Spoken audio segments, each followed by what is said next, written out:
محمد صلاح والنني، انتقال النني لارسنال، حضرتك كنت معاه في الوقت ده، وايضا انتقال محمد صلاح لروما، بتشوف ازاي تجربتهم الاثنين؟ وعندي سؤال في النص مفخخ، انه محمد صلاح ما باركش لمحمد النني على وجوده في ارسنال، ايه الحكايه؟ هي مشكله، هناخد الاخراني، مشكله انه بارك له ولا باركلوش، انه احنا بقينا ننتظر من النجوم انها تعمل تويته، تعمل بوست، فبقينا كل اخبارنا وبقت كل معلوماتنا عن النجوم انه لو عمل تويتر يبقى هو خلاص ناخد منه الخبر، وده عمل بارك صلح شتم، ما علقش على دي، لا وعلق على دي، اشمعنى دي واشمعنى لا. لا طبعا انا عارف ان هم بيتكلموا على طول، دول اكتر اتنين قريبين لبعض يعني، وبارك له طبعا مش زعلانين يعني من بعض وبتاع اطلاقا.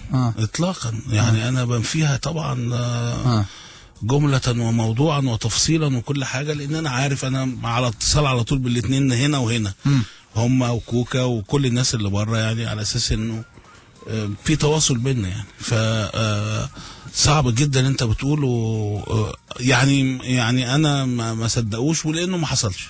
نصحت النني بايه يا كابتن وهو رايح الارسنال؟ والنني انا نصحته قلت له انت رايح نقلة تانية خالص، نقلة مختلفة بشكل كبير، بشكل يخوف، فلازم تكون شجاع. لازم تكون شجاع وانت داخل ملعب التمرين، لازم تكون شجاع وانت شايف النجوم دي حواليك، لازم تكون شجاع في ادائك للتدريب، لان اداء التدريب مختلف جدا بشكل كبير جدا في انجلترا، اداء المباريات هيبقى مختلف بشكل كبير.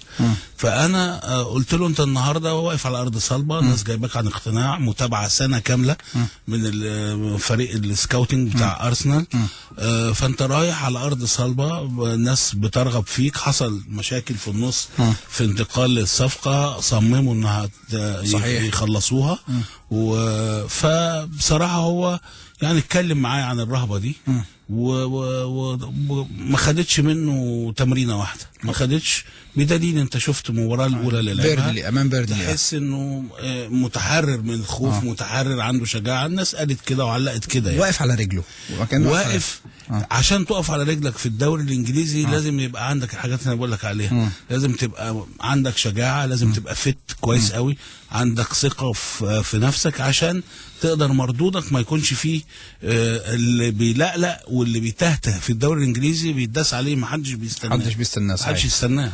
مبسوط لمحمد صلاح ويعني تألقه في روما الفترة الأخيرة وتسجيل الهدف. صلاح مبسوط له طبعا، والنقلة بتاعت المدرب، أعتقد سباليني مدرب كويس وفاهم، ويعني دخل مع صلاح على طول، اندمجوا مع بعض، وحتى آخر مباراة عامل مباراة كويسة، عامل جونين وجايب جول، والأمور ماشية معاه بشكل كويس يعني، الحمد لله في تطور كويس، وقريب قوي هيكون بيتحدث الإيطالية إن شاء الله. والله دي حاجة كويسة قوي. طبعا لازم، هو أساس نجاحه اللعيب اول حاجه انه يتعلم له لغه، لان اللغه بتسهل له حاجات كتيره جدا في التعامل مع اللعيبه، التعامل مع الجمهور، التعامل مع الاعلام، وده مهم جدا، انطباعات الاعلام، لانه مرايه جباره، الاعلام اللي بره مش الاعلام بتاعنا بس، مرايه فعاله ومؤثره جدا في حياه النجوم.